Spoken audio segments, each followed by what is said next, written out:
Oui, bonjour à tous. Bienvenue sur notre chaîne. Bienvenue sur notre leçon numéro 3 sur la librairie NumPy. Si c'est votre première fois, mon nom est Issa Ngoui. Je suis un instructeur certifié Cisco, IBM, Microsoft et je suis aussi un enseignant dans plusieurs universités. Donc, ce que vous devez faire, mon numéro WhatsApp est là et mon adresse email si vous voulez me contacter, soit joindre nos formations. Donc, ça, c'est une formation pratiquement de 10 jours, soit 10 leçons. Nous pouvons même aller au-delà sur la librairie NumPy, n'est-ce pas? Donc, vous pouvez même commencer là et vous allez seulement comprendre aussi. Ce que vous devez faire, je vais partager d'abord mon écran et nous allons commencer. Donc, la première des choses, nous allons lancer d'abord notre éditeur de code. Donc, nous utilisons l'Internet. Donc, vous allez seulement là, vous allez sur Google Colab. Vous allez d'abord sur Google et puis vous tapez Google Colab. Et ensuite, vous allez sur Welcome, vous allez sur collab.research.google.com. Et là, je vais lancer la nouvelle page, soit sur l'endroit où je vais commencer à coder. Donc, vous allez me comprendre. Donc, je parle beaucoup plus l'anglais. Je donne mes cours en anglais. J'essaie un peu de convertir encore, de rentrer encore au début. Je commençais par le français et puis l'anglais, là, j'ai. Donc, ce que nous allons faire aujourd'hui, donc, nous allons parler sur NumPy. Nous allons continuer. Rappelez-vous que c'est c'est une librairie qui va nous aider en apprentissage de machine, en machine learning, en sciences des données, en intelligence artificielle et tant d'autres, n'est-ce pas? Donc, c'est une librairie qui va nous permettre de travailler vite, pas seulement travailler vite, ça va aussi nous permettre à consommer moins de ressources en termes de mémoire, de processeurs et autres, et ça va aussi nous permettre aussi à réduire la taille de nos codes, pas seulement la taille de nos codes, nous pouvons aussi créer des applications, soit de créer des modèles d'intelligence artificielle. Donc, ce que nous allons faire aujourd'hui, nous allons voir comment créer d'abord la table à une dimension et comment faire des petites opérations avec une table d'une seule dimension. Donc là, je serai là et puis là, je vais essayer un peu d'ouvrir aussi les documents que je vais utiliser. Ok, je vais utiliser ces documents que je vais utiliser. Je vais voir là où euh, j'essaie d'aller un peu trop loin. Je cherche juste. OK, c'est un document qui devait aller un peu là où je. Oui, là on est. OK, c'est là. Et puis là, qu'est-ce que je vais faire? Je n'ai pas besoin de ça, je vais juste fermer. Donc, ce qu'on va faire, nous importons d'abord une pause NumPy. Donc là, je vais d'abord importer NumPy comme NP. Donc, je vais amener la librairie NumPy et je vais l'appeler tout court NP. Maintenant, ce que je vais faire, je vais créer un tableau. Et puis là, je vais dire, donc je vais créer un tableau qui aura ces chiffres ici, 1, 2 et 4. Ça, c'est juste un tableau. Je crée un tableau qui sera table 1 et cette table aura qu'une seule ligne.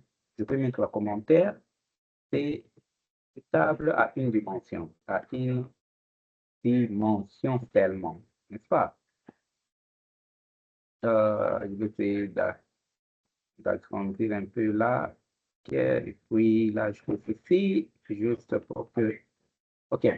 Maintenant, je peux essayer d'imprimer. D'imprimer pour voir. Là, je vais dire table 1 et puis je vais imprimer. Donc, je peux voir les résultats.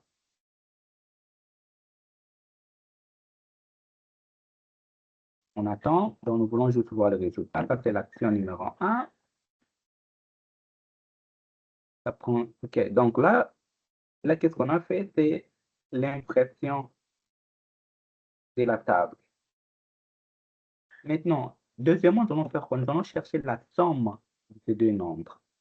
Donc, je vais essayer d'imprimer la somme de ces deux, la somme de mes nombres.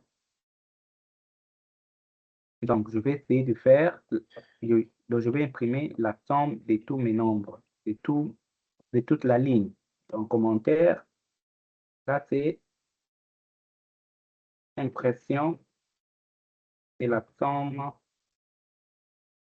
des nombres. N'est-ce pas?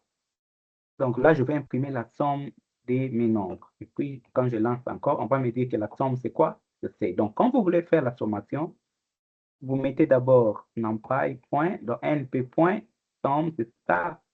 La fonction somme, c'est quoi? De quelle table? La table 1. Là, en dehors de la somme, je peux aussi faire la moyenne. Vous allez voir que la moyenne, min, c'est la moyenne de ces nombres-là.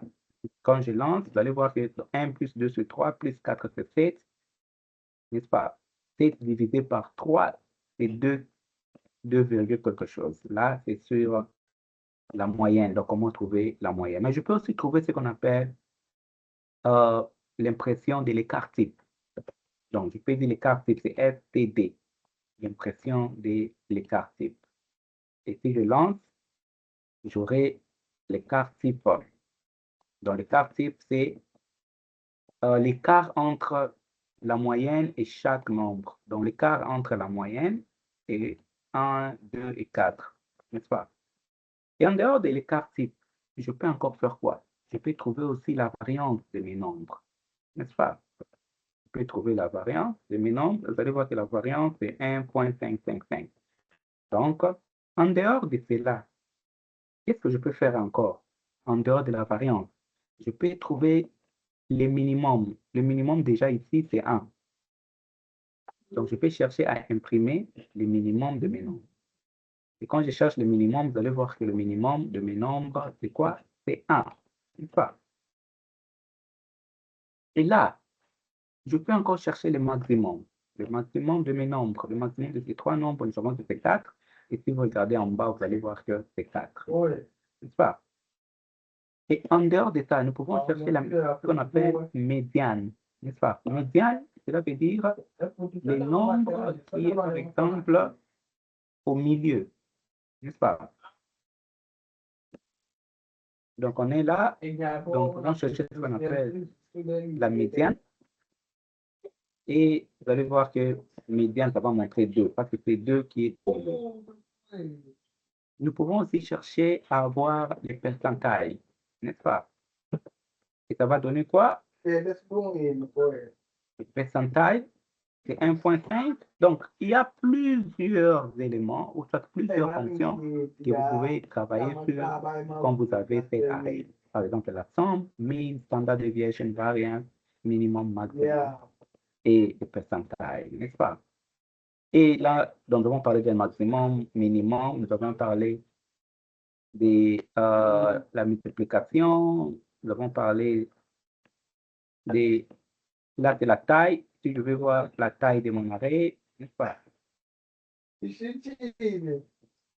Donc, il y a plusieurs éléments, il y a plusieurs fonctions que vous pouvez chercher là. Donc, là, par exemple, là, on parle de la taille. Donc, je peux faire ma table numéro 1. Et puis, par exemple, je peux dire taille. Et puis là, je demande la taille de la table. Vous allez voir que la taille c'est 3. La taille de la table. Mais je peux aussi chercher à accéder à un élément spécifique. Donc, je peux venir là, je dis la table. Donc, je vais juste imprimer l'élément qui est aux positions numéro 2. Donc, quand je mets un là-bas, c'est l'élément opposition à la position numéro 2. Vous allez voir que la position numéro 2, c'est 2. Et quand j'imprime, Là, ça me donne quoi? It's not defined. C'est table numéro 1 là. Et puis là, vous allez voir que c'est 2. Je peux dire la position 2. Vous allez voir que ça fera 4.